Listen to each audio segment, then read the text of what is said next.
Snimam te. Dajmo narediti fižolove njoke. Bel fižol kuhan v pire in pretlačimo, da ne bo lupinc.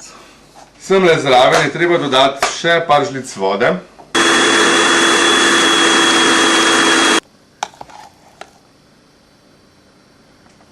Zdaj pa takole, če hočete biti res fancy, tle noter imate verjetno še kakšno lupinco fižola.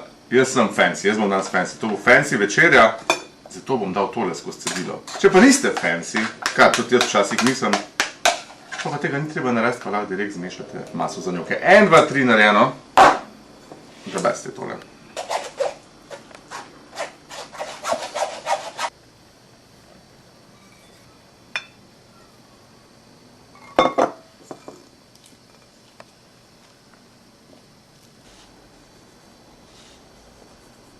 Ko delamo maso za njoke, dajte tako postopoma dodajati moko, zato ker nič ni slabšega, kakor pa njok, ki je trd kot kamen. Moko jaz dodam takole pol, v bistvu, ko tole oblikujem, itak se še malo noter opije.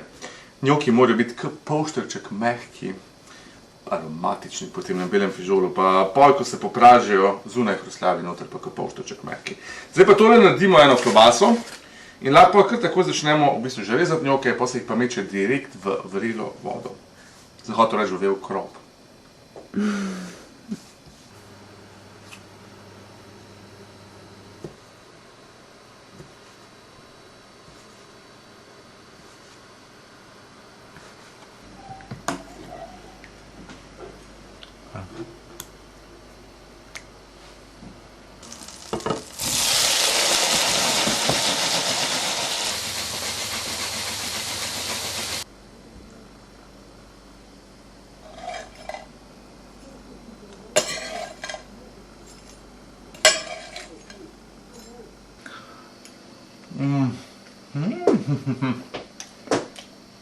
Hrustljavi njoki, noter pa mehki, točno tako mora biti.